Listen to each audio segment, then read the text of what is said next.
वाणी का श्रवण करते चले आ रहे हैं। भगवान महावीर ने एक सूत्र दिया कि सर्वोत्तम फल कैसे प्राप्त किया जाता है। हर मानव चाहता है मैं कि धर्म करूं, मुझे क्या मिले? फल मिले। पुण्य करूं तो फल मिले, परंतु फल को पाने के लिए जैसे अनेक ऋतु के अंदर अलग अलग क्या आते हैं? फल आते हैं। उसी प्रकार जो धर्म का फल है, हर मानव उसे पाने के लिए आतुर होता है। वैराग्य बढ़े सत संगत से, वैराग्य बढ़े सत संगत से, सौभाग्य बढ़े सत संगत से, सौभाग्य बढ़े। पानी से पौधा फलता है, पानी से पौधा फलता है, सत्संगत से सुख मिलता है, सत्संगत से सुख मिलता है।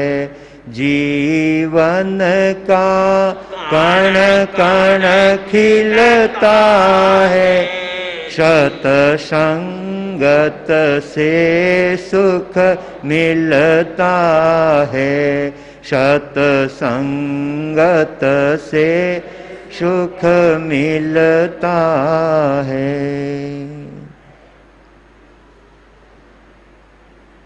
अनंत ज्ञान दर्शन के धारक, जगत के समस्त जीवों का कल्याण करने में तत्पर ऐसे चरम तीर्थे शासनपति श्रमण भगवान महावीर स्वामी को एवं उपकारी समस्त गुरु भगवंतों के चरण कमलों में हृदय की अनंत आस्थाओं के साथ कोटिशः वंदना अर्ज करने। जीवन में अच्छे और बुरे गुण जैसी संगति करता है वैसा प्राप्त करता है। अच्छे व्यक्तियों की संगति अच्छे गुण देने वाली होती है, जबकि दुर्जन व्यक्तियों की संगति व्यक्ति को दुर्जन बनाती है, गलत मार्ग पर लगाती है। इसलिए ज्ञानी कहते हैं जब जब सज्जन पुरुषों का योग मिले, महापुरुषों का संयोग मिले, उनके चरणों में बैठ करके अपने जीवन को सद्गुणी बना लेने की आवश्यकता है। अर्जुन माली जैसे सज्जन पुरुषों के संग में जाकर अपने जीवन का कल्याण कर लेते हैं। सुदर्शन श्रावक का सानिध्य मिला और परमात्मा महावीर के चरणों तक पहुंच गए, उनका भविष्य उज्जवलतम बन गया। ज्ञानी कहते हैं ऐसे ही सज्जनों के संग में बैठने से जीवन के अंदर अच्छी अच्छी बातें और अच्छे अच्छे गुण हमारे जीवन में अपनाने को अवसर मिलता है। इसलिए समय को व्यक्ति को नहीं चूकना चाहिए। समय ही वास्तव में व्यक्ति को ऊंचा उठाता है। शास्त्र के अंदर एक वाक्य आता है, क्षणम जानहि पंडिये। जो क्षण को जानता है, जो एक समय की कीमत करता है, वह पूरे जीवन की कीमत आंकने वाला होता है। और ऐसे क्षण को जानने वाला पंडित होता है, विद्वान होता है, समझदार और बुद्धिमान होता है। हमें भी अपने इस क्षण को समझने की आवश्यकता है। ऐसा उत्तम मनुष्य का भाव मिला, आर्य क्षेत्र मिला और उत्तम कुल मिला, जहां पर सद्गुरुओं का समागम मिला, परमात्मा की वाणी श्रवण करने का अवसर मिला। इससे अच्छा और अवसर हमारे लिए क्या हो सकता है। जो ऐसे अवसर का लाभ उठा लेते हैं वो अपने जीवन को सचमुच धर्म से जोड़ करके अपने जीवन का उत्कर्ष कर लेने वाले होते हैं, अपने जीवन का कल्याण कर लेने वाले होते हैं। जो धर्म से दूर रहता है, जो सत्संग से अपने आप को दूर रखता है, वो अपने जीवन के अंदर पग पग पर तकलीफ और कष्टों को मोल लेने वाला होता है। और यही बात अपने यहाँ पर चंदन मलयागिरी के चरित्र से आपके सामने प्रस्तुत की जा रही है, जहां पर आपको ये बताया जा रहा है मनुष्य जीवन के अंदर अच्छे कार्य करने का अवसर मिला था, उसे छोड़कर वह बंजारा दुष्कर्म के क्षेत्र में लग करके महारानी मलयागिरी के ऊपर हाथ डालता है, परंतु उसे यह पता नहीं कि इससे मेरे जीवन का कितना बड़ा पतन होगा। सामने वाला व्यक्ति अपने आप में अगर स्थिर है, उसका कुछ भी बिगाड़ नहीं हो सकता, लेकिन मैं तो अपनी आत्मा का बिगाड़ कर दूंगा। परंतु जब व्यक्ति अज्ञान के चक्कर में आता है और अज्ञानता से किसी वस्तु का निर्णय लेता है, तो हमेशा उस व्यक्ति का पतन ही पतन होता है। और बंजारे ने अपनी उस अज्ञानता के कारण उस महारानी मलयागिरी को अपने साथ लेकर 12-12 वर्षों तक अपने बंधक में रखा, लेकिन वो महारानी उसे प्राप्त नहीं हो सकी। उससे जो उसकी अपेक्षा थी, वो अपेक्षा उसकी कभी पूरी नहीं हुई, क्योंकि बंजारन का पूरा पूरा सहयोग था मलयागिरी को। इसलिए बंजारा चाहते हुए भी वो उसके ऊपर हाथ नहीं डाल सका। 12 वर्षों के पश्चात वो चंपा नगरी में, चंपापुर में पहुंचते हैं, जहां पर चंदन राजा राज्य कर रहे हैं। और उनके राज्य में शायर और नीर उनकी सेना के अंदर भर्ती है। और जब वो बंजारा वहां पर पहुंचा, तब उन शायर और नीर को उनकी सुरक्षा के लिए उनके पड़ाव पर भेजा। और रात्रि के समय जब वे जागरणा कर रहे थे, रात्रि के समय में जब वे इस पड़ाव की सुरक्षा कर रहे थे, उस समय में कुछ देर विश्राम ले रहे थे, तो नीर को नींद आने लगी। और उस समय में शायर ने कहा कि भाई, इस तरह से अपने ऊपर जो जवाबदारी दी है, जो काम दिया है, ऐसे में तुम अगर ऐसे प्रमाद करोगे तो कहीं अनर्थ घटित हो जाएगा, इसलिए नींद मत लो। नीर ने कहा कि भाई साहब, नहीं चाहते हुए भी ये जबरदस्ती आ जाती है। वास्तव में कई बार इच्छा होते हुए भी व्यक्ति नहीं चाहता है कि मैं नींद लूं, परंतु ये प्रमाद, ये आलस हमारे पीछे इस तरह से पड़ा हुआ है जिसकी हम कल्पना भी नहीं कर सकते। नहीं चाहते हुए भी प्रमाद आ जाता है, आलस आ जाता है। नीर ने कहा कि भाई साहब कोई कहानी सुनाओ। तब शायर ने अपने छोटे भाई को अपनी आत्मकथा, अपने बचपन में घटी हुई घटना वो उनको सुना रहा है और कह रहा है कि हम कुसुमपुर नगरी के रहने वाले थे, जहां पर चंदन राजा हमारे पिता थे और मलयागिरी हमारी माता थी, जिनके चरणों में हमने संस्कार प्राप्त किए थे। लेकिन कर्म किसी को नहीं छोड़ता है। कर्मों ने धक्का दिया तो कुसुमपुर का राज्य छोड़ करके उनको जंगल की खाक छाननी पड़ी। कनकपुर नगरी के अंदर आकर के वहां पर उन्होंने साधारण काम लेकर के अपने जीवन का निर्वाह किया। और वहां पर वो बंजारा आया था जो मलयागिरी को लेकर के चला गया। राजा चंदन अपने पुत्रों के साथ मलयागिरी की खोज के लिए निकले। दिन भर घूमते रहे, कहीं मलयागिरी का पता नहीं लगा। ऐसे में वे नदी के किनारे पर पहुंचते हैं और अपने पुत्रों से कहने लगे कि हो सकता है तुम्हारी माता उस किनारे पर हो, मैं तुम दोनों को एक एक करके उस किनारे पर ले जाता हूं और फिर उधर चल करके अपन मलयागिरी की खोज करेंगे। तो अपने छोटे लड़के को अपनी गोद में लिया और शायर को कहा कि मैं तुम्हें वापस लेने के लिए आता हूं। और वे उस किनारे नीर को छोड़ करके वापस आ रहे थे और पानी में बह गए। उस समय शायर और नीर अपने पिताजी को पानी में बहते हुए देख रहे हैं, लेकिन स्वयं की रक्षा नहीं कर सकते। वो उनकी कैसे रक्षा करे? घर के चारों सदस्य चार दिशाओं में विभक्त हो जाते हैं। कर्म कैसे चक्कर देता है। ज्ञानी कहते हैं कर्म करते समय व्यक्ति को विचार करना चाहिए कि मैं ये पाप कार्य करता हूं, मैं ये दुष्कर्म करता हूं, लेकिन जिस दिन ये कर्म उदय में आएंगे ना, उस समय रोने के बाद भी ये कर्म छोड़ने वाले नहीं हैं, तो व्यक्ति कर्म से अपने आप को बचा सकता है। परंतु हर्ष हर्ष करके व्यक्ति कर्म बांध तो लेता है, परंतु उदय आने के वक्त में रोता है, चिल्लाता है और हाय बोए करता है, लेकिन उतने मात्र से कर्म को किसी के प्रति दया और अनुकंपा नहीं आती है।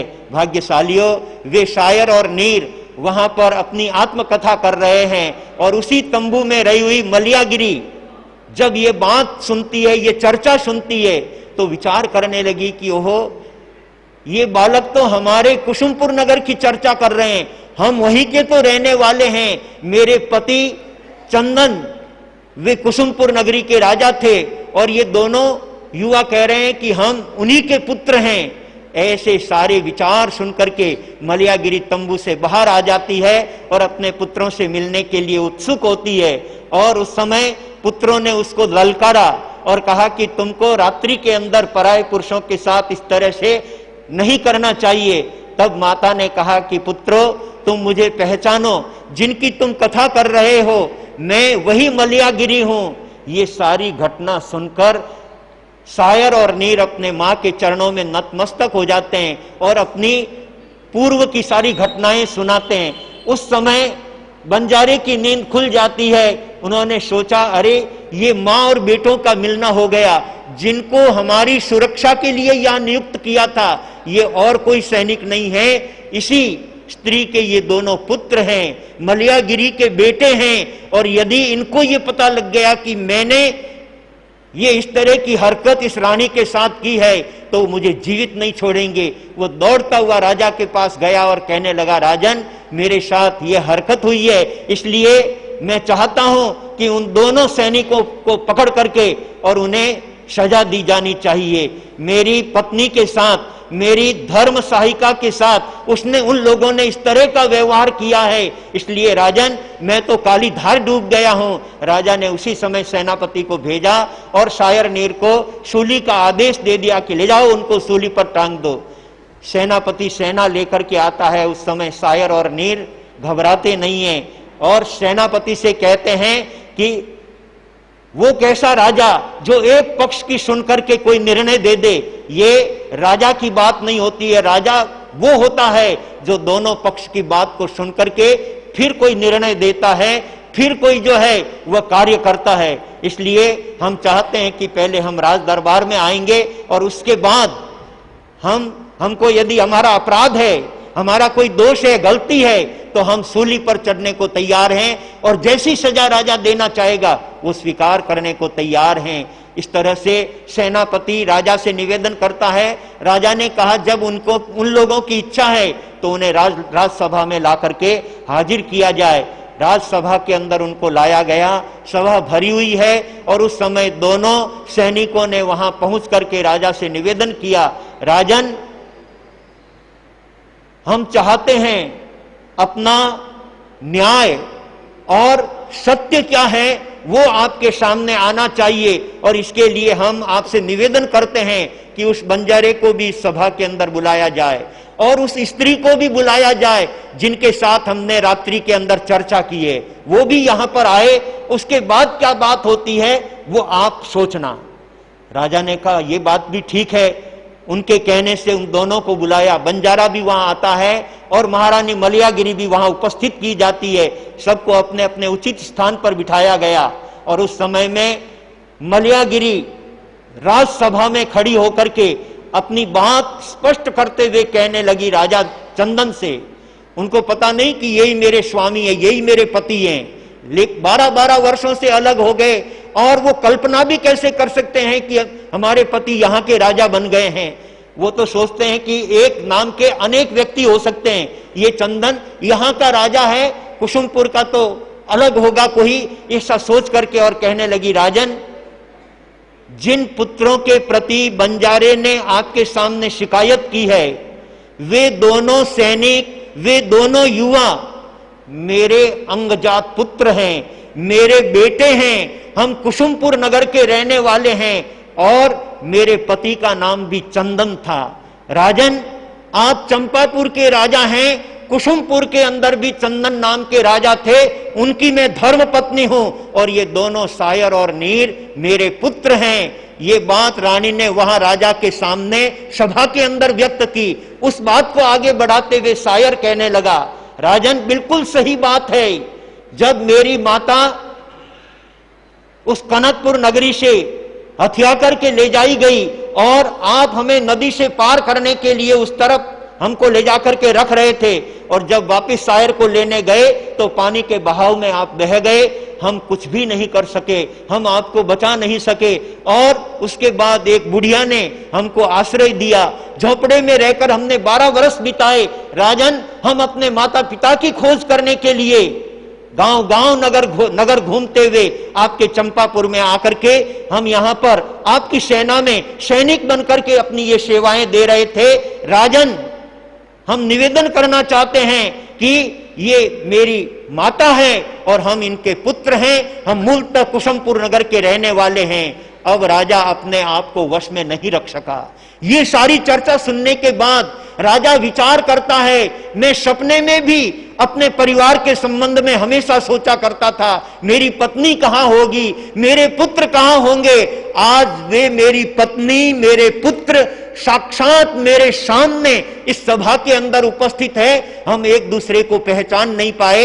ये कथानक अपने यहां पर चल रहा है। कवि कहता है, युग युग से भारत में यह अमर कहानी, धन्य चंदन राजा और मलिया गिरी रानी, धन्य चंदन राजा और मलिया गिरी रानी।